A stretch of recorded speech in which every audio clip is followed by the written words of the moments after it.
So it would be easy to say that the point of this exercise is to apply compound interest to the growth of your company.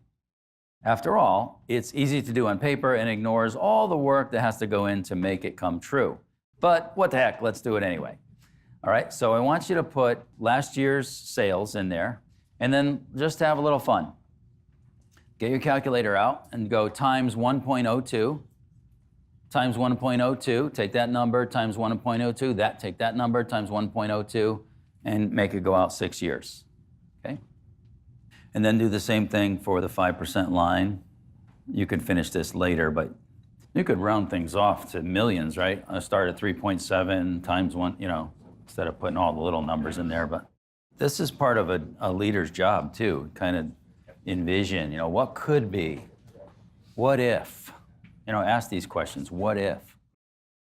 And then you say, what's likely? What could be? What would have to happen for this to come true? And, it's part of figuring out a plan, figuring out where you want to go. And then you got to figure out, is this possible?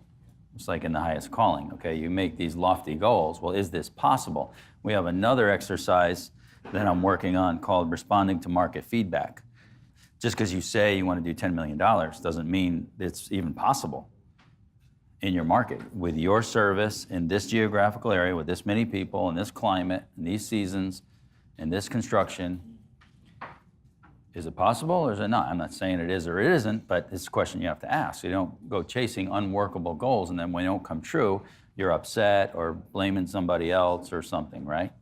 So you say, well, let me work a workable plan. Maybe I had to add another service. Get into a different business.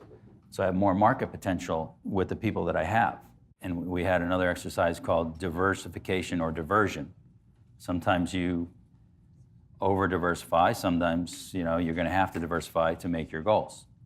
Now we're going to talk about the hockey stick. So let's say we begin with numbers like this, okay? Growth rate, 20%, okay? So we start with $2.2 million. This year, if we grew by 20%, we'd be at $2.64 million. Then if we grew by 20% again, we'd be at $3.16 million. 20% again, 3.8, 4.5, 5.4, 6.5, 7.88. That's 20% a year compounded. Now, what does that look like on a chart? It looks like this. So this is interesting. This is what 20% growth looks like. We started with 2.2 million, and now we're at north of 8. It says 7.88. We must have an extra year here.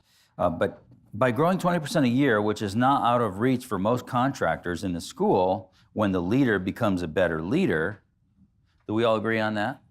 When the leader becomes a better leader, we can grow by 20% a year, easy. Who agrees? Yeah, easy. We are the bottleneck, right? The bottleneck is at the top of the bottle. Okay, this example shows a contractor going from 2.2 million to 7.88 million in just 7 years. That's 360% growth by just getting 20% better each year for 7 years. There's something powerful at work here. Look at this chart again. Do you see the upward curve to it? That's called the hockey stick. That's benefits on top of benefits. The effect of getting yet another part of our business machine going well, and how it improves overall results when it's put together with other parts going well.